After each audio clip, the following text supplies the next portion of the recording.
Hi everyone, and welcome back to my channel. As you can see, I am in a new location today.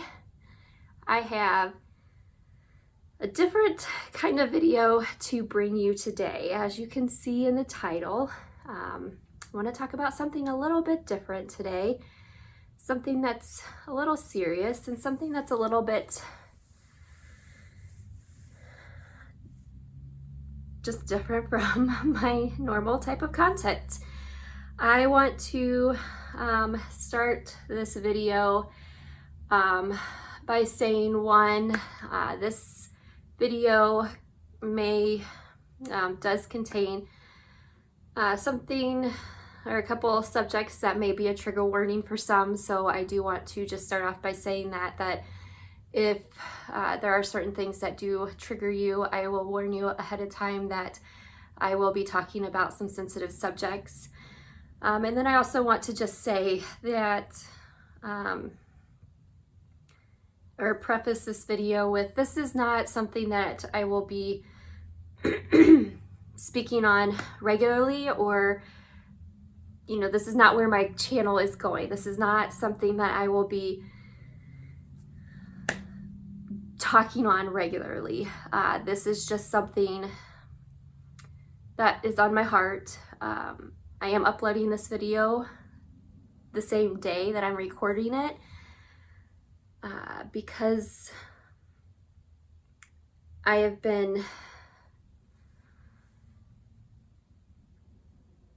it's been a really hard week, and the news that I got over this past weekend, it has really hit me hard, and I've been wanting to make this video all week. I just haven't known how to say it, form the words to, I haven't been able to emotionally digest the information that I've gotten. So it's taken me some time to really come to terms with the news that I've gotten. And it really plays along with the title of this video. So let's talk about this. Let's dive into what my video is about today. It is a hard topic to discuss for me. It is putting me in a very vulnerable place. It's really putting everybody who watches this video in kind of the backstage. I don't know, but to my family, I'm really opening up about my personal life, personal experiences, but really our personal life, my family's personal life. So it's hard. I always, I've always promised to be a very open book, and that still stands true. I always want to be an open book, but when it comes to, my parents, my siblings, my children, that's their life, that's them, and it's not for me to tell their stories. And for my personal family, for my kids and things, I love posting pictures and fun things like that. But again, they're my children, and I want to protect them and shelter them as much as possible. So when it comes for me in my life, I'll be an open book, I'll tell you whatever, but when it comes to the rest of my family, I'm not protecting anything, I'm not trying to hide anything. I just, there's just certain things in my life that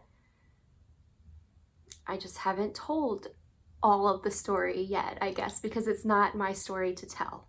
And I don't like to tell other people's stories, if that makes sense. Because if it's not mine, I have no business telling it.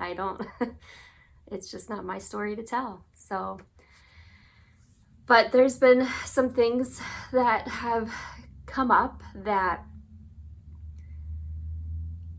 I want to share because I have this opportunity and I have a voice and I have platforms that I'm able to be able to reach people, hopefully. And I think it's time that things change. And if this is a way for things to change, then I'm gonna take that leap of faith and I'm gonna try. Because things need to change, because what has happened has always been a fear of mine, and it really is disheartening and it breaks my heart. I'll just say that. Let me try to start from the beginning. This is a hard story to tell, like I've already said. And I'll try to get all the details right from the beginning to the end. I will try to get every piece of the story because it's hard to put it all together. I have two siblings. I have a brother and I have a sister. My sister is 5 years younger than I. She has kind of taken a different road than my brother and I. She has made some life decisions that was definitely not along the values and things that we were raised with growing up. And those life decisions have put a toll on all of us, put a toll on, you know, us as a family, and especially my mom and dad. I really feel for my mom and dad because they question themselves every day because okay, I got paused because somebody was calling me. So let me restart. So it takes the toll on my parents because they feel as if they've done something wrong between raising my brother and I and her. And honestly, they didn't. We were raised in the same household with the same rules.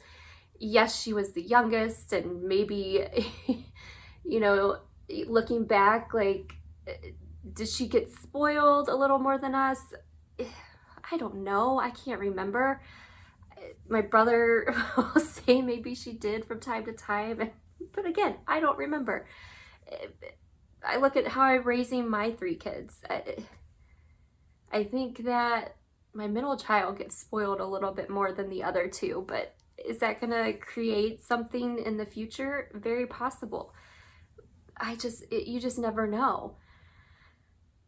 I just feel for my parents because I don't want them to think that they created this problem and did something, because it all has to do with the life choices that we make and those decisions that we choose and the consequences that come with those decisions and the actions that we make. And I just feel bad because it weighs heavy on them.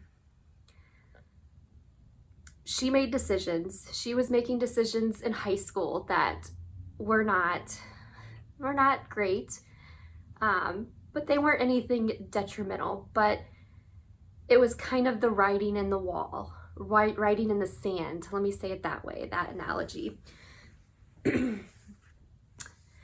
But after high school, she had decided to join the Army National Guard. And we thought, okay, this is going to be the thing that's going to help her kind of get her act together, kind of get her on the straight and narrow. And, you know, we jokingly, looking back on it, we jokingly said, yeah, unless she goes down there and gets herself pregnant. Well, we probably shouldn't have made that joke because that's what she did. She went down there. She ended up getting pregnant. which you can look at it one of two ways. Like, that was not a great idea. Or you can look at it as a blessing. And it was. He is such a blessing, our nephew. But she ended up getting dismissed from the Army and ended up coming home. So she came home once she found out she was pregnant. And she was living with my parents at the time. Gave birth to my nephew in 2008. Trying to make sure of that timeline. Yes, 2008. It goes by so fast. So 2008, had my nephew and was home dating different men during that time. Then ended up pregnant again and had her second child in 2009. So about 18 months later, had her second child. And that was a different father. And that was my niece. So 2009 had my niece. And again, throughout this time, dating different men, always different men. She was at this point in and out of my parents' house, living at different places, either with then boyfriends or friends, or I don't know, who knows. I mean, it was kind of just all over the place. Nothing very consistent. At some point, she met her first husband. I can't remember exact dates on that. She then moved about 4-ish hours away from us, and not quite sure what all happened down there. We get her side of the story, but we've always known that she is kind of a compulsive liar. We learned this, and unfortunately, we learned that, and something happened, and they ended up moving back up to my parents' house yet again, and we find out that she is pregnant again, and this is in 2011. So a couple years had passed from the time that she had my niece to the time that she up and randomly got married to this random guy, moved away, and then came back home and told us she was pregnant with her third child from a third man. And at this point, we had noticed that she had started to be drinking a little bit more throughout this pregnancy. We had noticed that she, unfortunately, was smoking the entire time and making excuses as to why it's okay to have red wine. And we had suspicions that maybe she was drinking during her pregnancy, but we could never really prove it. We just had suspicions. She always blamed it on her then husband, that it was all his drinking, but it was a lot of beer cans, so we don't really know for sure. Which, I mean, one guy can drink a lot of beer, so we're like, okay. 2012, she had her second son, but third child. And at that point, her relationship with her then husband was very rocky. That man came to see his son at the hospital the day after he was born and then disappeared. We had never seen him again. At that point, we had no communication with him since then, or up after that. So she was living with my parents after that for some time.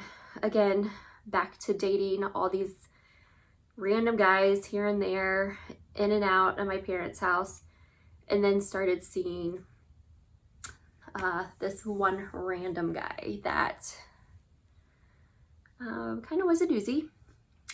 We had our suspicions as to the type of guy that he was, because she did have her type. But this one was a little bit different. And it was Then that we started to notice her getting into a little bit more trouble.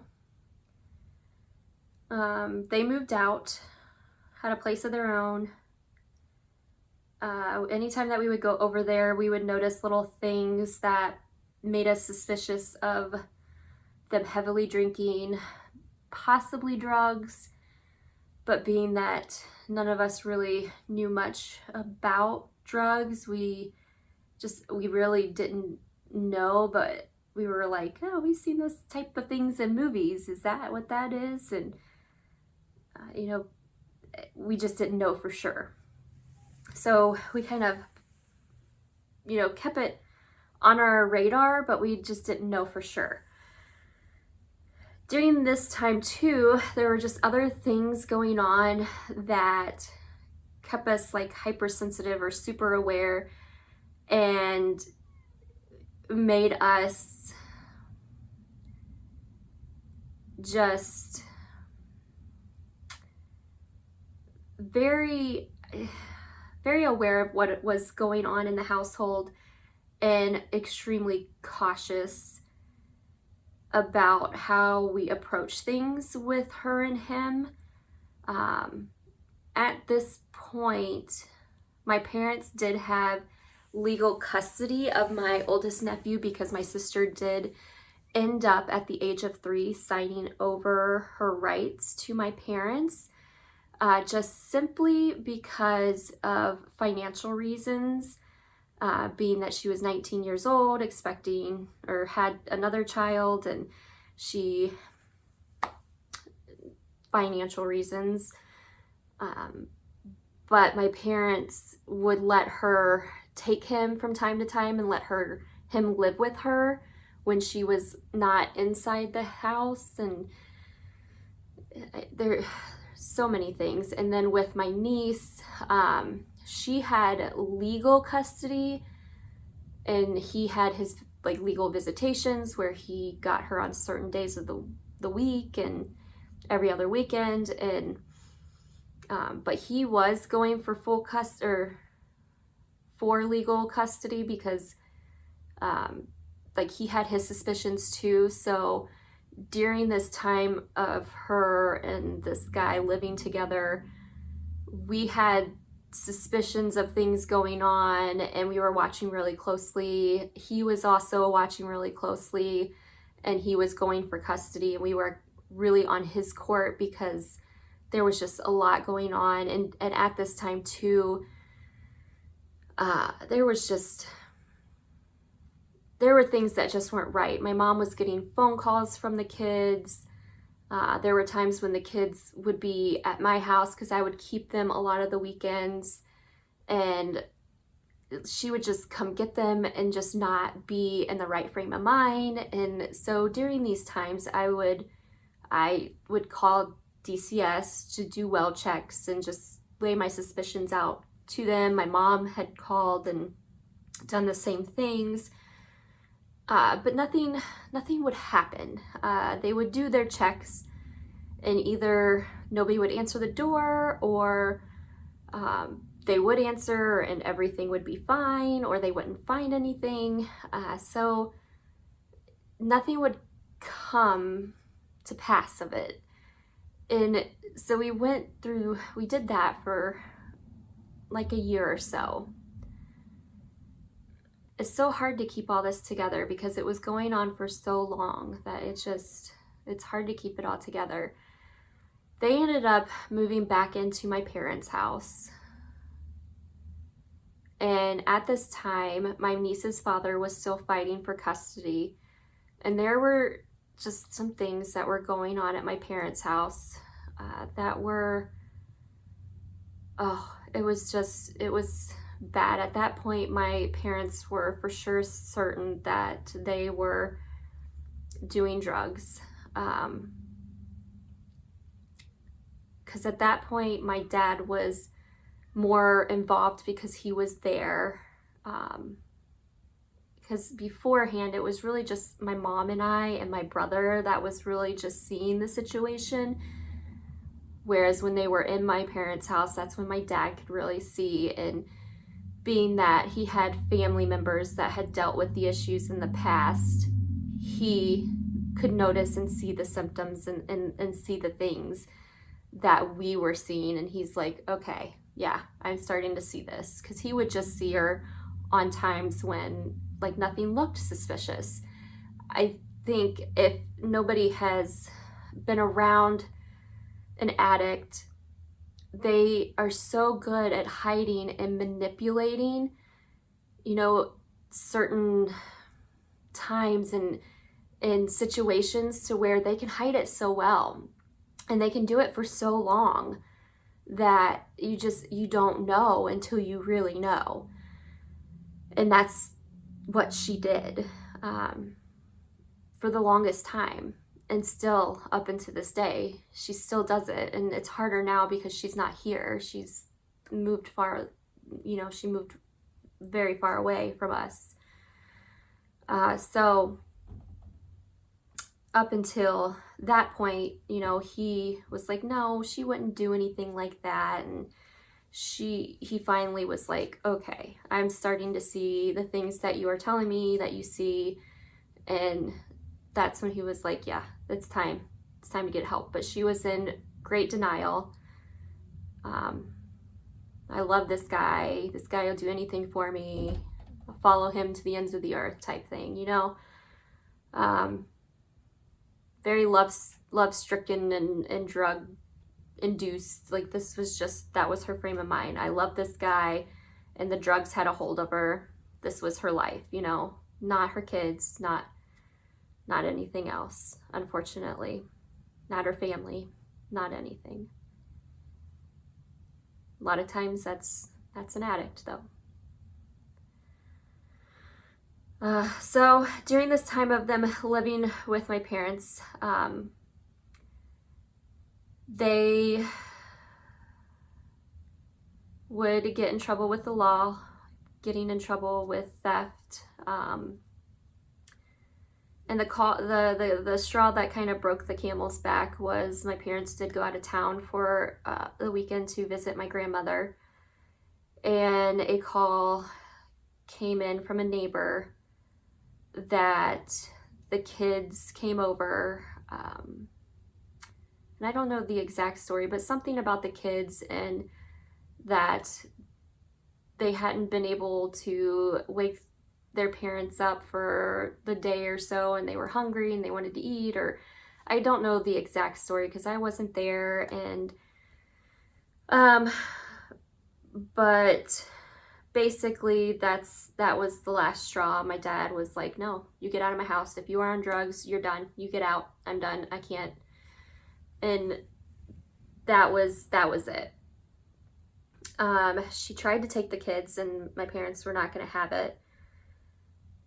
And at some point, she came back and was clean. And we had gotten CPS or DCS, it's DCS in our state. We had gotten them involved numerous times. And we had called again, and they were like, you can't hold the kids from her. Legally, you can't. She could have you arrested for kidnapping. And so we had to let her have her kids. And it was so bad. It was so awful because it was the week before Father's Day, June 2017, that we had just made calls after calls after calls to the DCS service to try to get the kids from her, other than my oldest nephew, because my parents had legal custody of him. But my niece and my youngest nephew, but our hands were tied and we couldn't do anything. And we knew that they were doing drugs and they had no place to go, no place to live. So they were house hopping, they were living on the streets, living in motels, and it was the scariest week of our lives because we didn't know where they were. legally with my niece, she had to let the father have her, but then it was still my nephew. So it was a scary time for us. Finally, DCS did take control and finally took custody of Bailey. But this was after years of calls, years of requesting, and years of knowing that things were going on, and they did nothing. I am not making this video to sit here and try to stir up trouble or come at DCS or CPS or whatever it's called in state to state, because I know that there are tons of cases. Oh my goodness. Every time that we go to the courthouse, the amount of cases that they have. I know that there are. I know that there's false accusations, probably on a daily, minute by minute basis. And that's sickening. That's sickening that people would make false accusations against others. But I'm making this video because there needs to be proper investigations done for the safety and well-being of children. We went through years to try to help our nieces and nephews. The things that these children have seen, the things that they have been through, were unnecessary. They did not have to see, hear, do, or be, have gone through the things that they have done.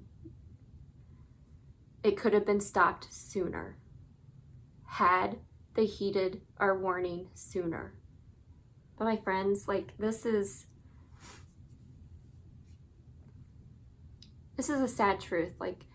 I never thought in my wildest dreams that I would ever be sitting here telling you the story I just told you. The family I have, the love that we have, never would I have thought that my sister would have done the things that she has done in her life. We finally got custody of Bailey. I say custody. They put Bailey in our custody in 2017. We started fostering him in 2018. It's late 2020. We are looking into adopting him. And this process has been very long. It has been very drooling. Oh my goodness. The process, the steps, and everything that we have to go through is horrendous. The background checks, just everything. It's crazy. Just everything. But yet, my sister, and yes, I understand she's the biological parent, gets chance after chance after chance. It's hard for me to understand why a parent who has had no interest has not made one ounce of effort into trying to see her child since 2017, hasn't made one sense of effort into doing anything that DCS had put into place, any of the steps that she needed to do. Has all of these chances. We started this process in 2017, and we are still sitting here in late 2020 trying to adopt my nephew. We have made it to every single court hearing, the hours and hours of hearings that we have gone to. She has made it to one, and that was only because she was in jail at the time and she had no choice. Otherwise, she has made it to 0, made no effort. She may have phoned into a couple, but that's it. And there's been hearings that were canceled because she didn't show up. They were like, okay, we'll just reschedule them and see if she shows up for the next one.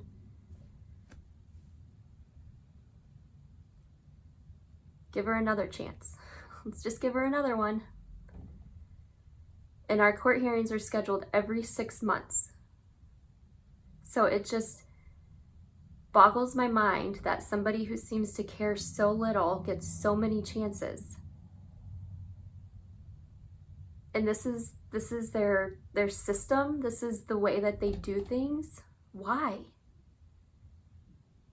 I don't understand it.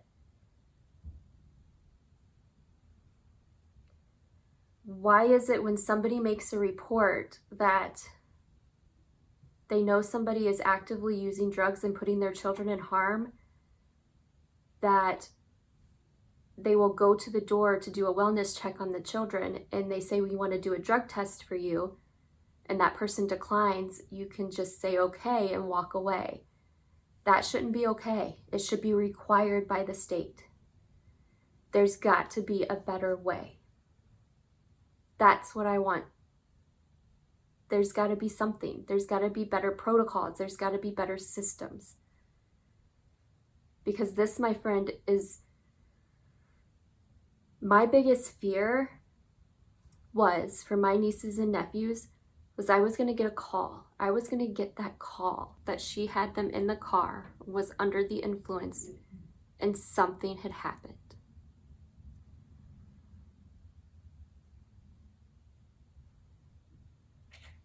We got that call. We got that call on Sunday. And unfortunately, she was in a car. And it was 2 little boys. A 7-year-old and a 10-year-old. And they lost their lives. My biggest fear for my nieces and nephews came true, but with somebody else's.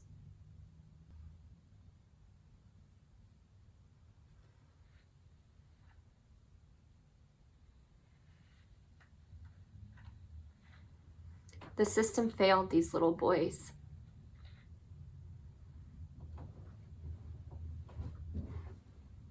Because after talking with some of them, their family members, they had been going through the same steps that we had been going through for years, and they had been going through it for years too.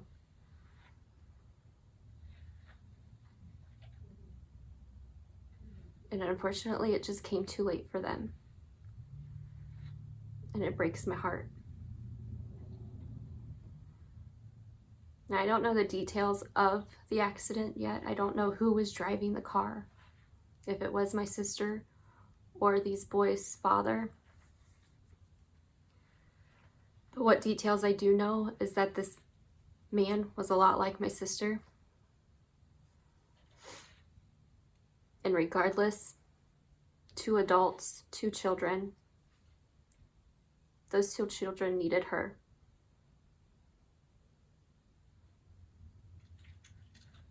And she let them down. Those 2 children were the same ages as 2 of her kids.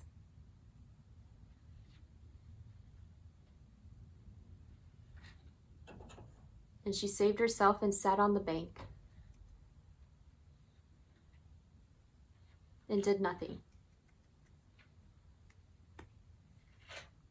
And regardless if that little boy that was fighting for his life in the hospital wasn't hers or not, she just left him there and went about her way.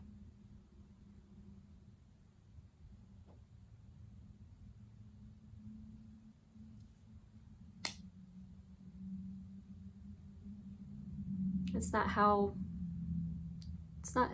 we were raised. That's not who we are.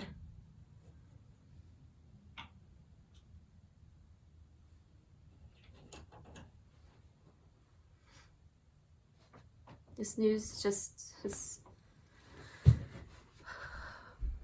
really saddened me and torn me apart all week.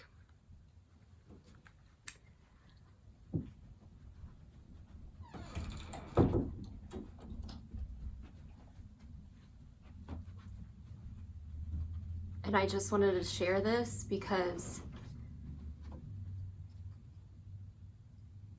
the system has failed these kids, these two little boys.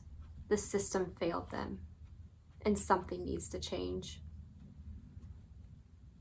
Plain and simple, something needs to change.